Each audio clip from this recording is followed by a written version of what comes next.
भगवा रंग है भारत का, भगवा रंग भगवान का, भगवा पहिर के नाचे भक्ता, मंदिर बने अरमान का। बोलो जय श्री राम।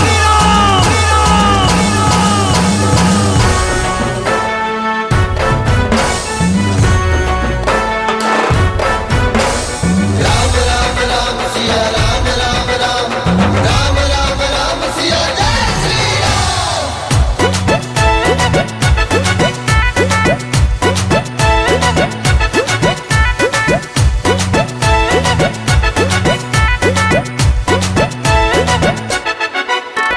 राम के नाम का झंडा, जय श्री राम। हाँ राम के नाम का झंडा लहरा है ये लहरेगा। हाँ राम के नाम का झंडा लहरा है ये लहरेगा। यह त्रेता में फहरा है कलयुग में भी फहरेगा। यह त्रेता में फहरा है कलयुग में भी फहरेगा। जय श्री राम जय श्री राम जय श्री राम जय श्री राम।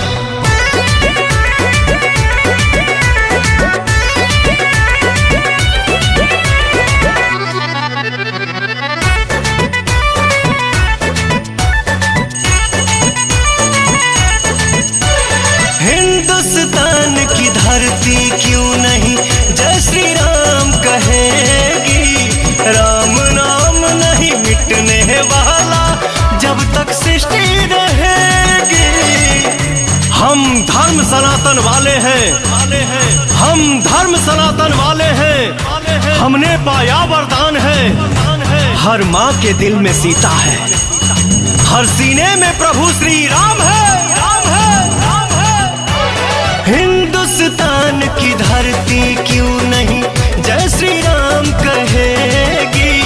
राम नाम नहीं मिटने वाला जब तक सृष्टि रहेगी। इतिहास गवाह रहा है, ठहरा है न ठहरेगा। इतिहास गवाह रहा है, ठहरा है न ठहरेगा। यह त्रेता में फहरा है कलयुग में भी फहरेगा। यह त्रेता में फहरा है कलयुग में भी फहरेगा।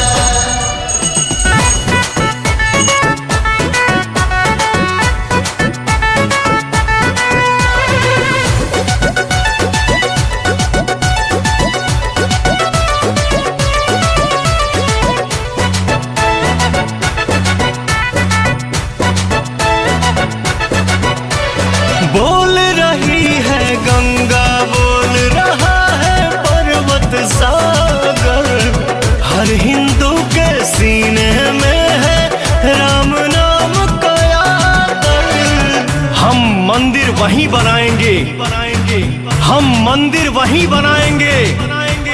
कसम धरती माँ की है, अयोध्या तो एक झांकी है, अभी काशी मथुरा बाकी है। हाँ बोल रही है गंगा, बोल रहा है पर्वत सागर। हर हिंदू के सीने में है राम नाम का आदर। कहे विनय पवन अब सेवक हर घर से बहरेगा। कहे पुतुल दीपक अब सेवक हर घर से बहरेगा। यह त्रेता में फहरा है कलयुग में भी फहरेगा। यह त्रेता में फहरा है कलयुग में भी फहरेगा।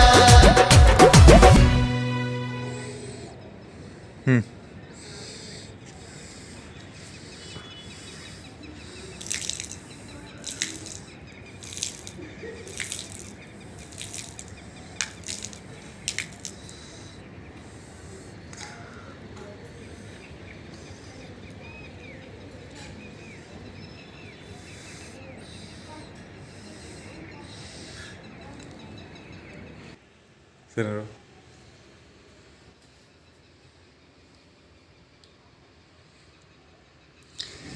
ସକାଳେ ସକାଳେ ଆଜି ପୂଜା ବିଧି ଦେଖନ୍ତୁ ଏବେ ଆସିଗଲେ ସ୍ୱାମୀ ସେବା।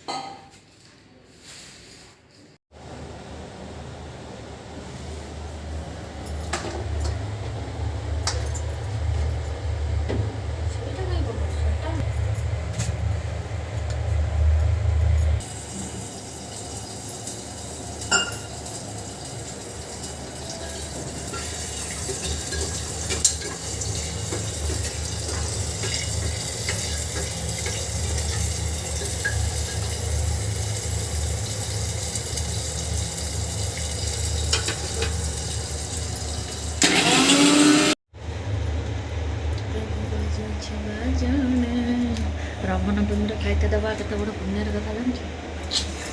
ମାଟି ହାଣ୍ଡି ପନିର ରୁହ ମୁଁ ପୁରା ଅଥବେଦ ହେଲି ମତେ ଆଉ ଟିକେ ସରୁ ସରୁ କରି କାଟୁନ।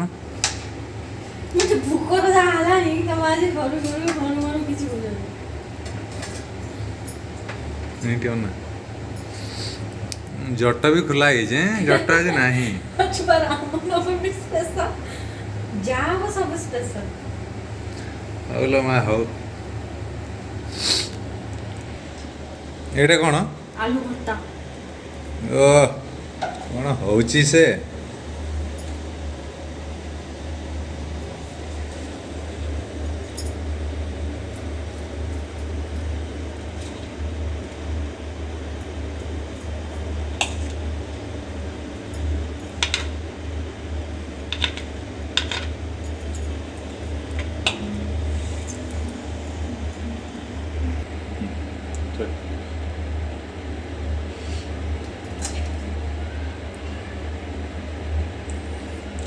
ରାମନବମୀରେ ବହୁତ ସମୟ ବାକି ଅଛି ତମ ଗାଁରେ ନାଇଁ? ଏଇଟା କ'ଣ କି ଭଜା? ବିନ୍ସ ଆଳୁ ସିମ। ତୁ ଏପଟୁ ନେଇ କହୁନ। ବିନ୍ସ ଆଳୁ ସିମ ଭଜା। ଦେଖ ଦେଖ ମୋର କଲର। ଆରେ ବାଃ କ'ଣ ହଉଛି ସେ?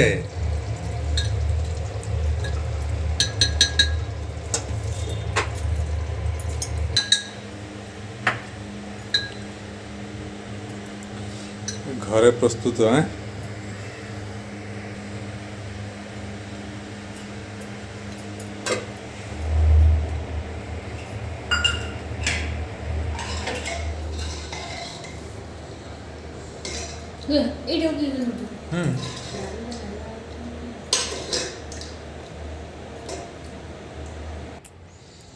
ଇଏ ଏବେ ରାମନବମୀରେ ଦେଖ ଆମ ଲୁସି କ'ଣ କ'ଣ ସବୁ ବନେଇଛି ବିନା ପିଆଜ ରସୁଣରେ ଏସବୁ ଉପକରଣ।